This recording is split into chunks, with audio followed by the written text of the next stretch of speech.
রাম ও নারায়ণ রাম। নমস্কার বন্ধুরা, আমার তন্ময়ী করে চ্যানেলে আপনাদের সবাইকে অনেক অনেক স্বাগত, শুভেচ্ছা ও ভালোবাসা।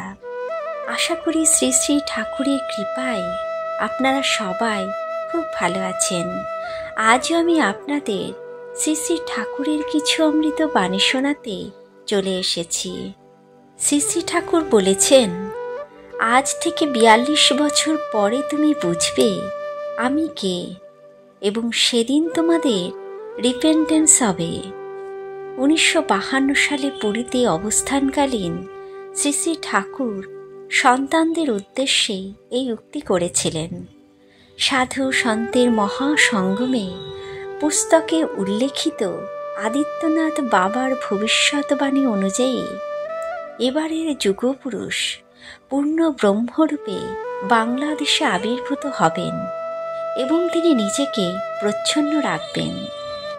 পরে সচ্চিদানন্দ ঘন ভগবান রূপে প্রকট হবেন।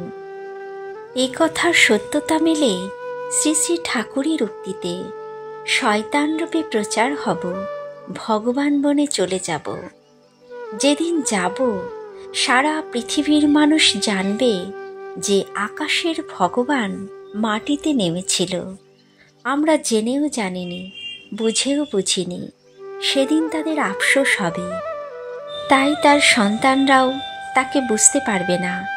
কি বিরাট ক্ষমতার অধিকার নিয়ে তিনি এসেছেন, কি অফুরন্ত সম্পদ তিনি তার সন্তানদের মধ্যে দান করতে চেয়েছেন, তা তারা বুঝতে না পেরে এখানকার ধন সম্পদ, নাম যশের থলি ভরতে চেয়েছে। ক্ষুদ্র ক্ষুদ্র চাওয়া দিয়ে পরম সম্পদকে হারিয়েছে। শালগ্রাম শিলা দিয়ে বাটনা বাটার কাজ করছে। এত বড় ভ্রান্তি যেদিন তাদের কাছে ধরা পড়বে, অনুতাপের তুষানলে তারা দগ্ধ হবে, হাহুতাশ করবে। শ্রী শ্রী ঠাকুরের উক্ত বক্তব্য অনুযায়ী সে সময় আগত। রাম ও নারায়ণ রাম। নমস্কার।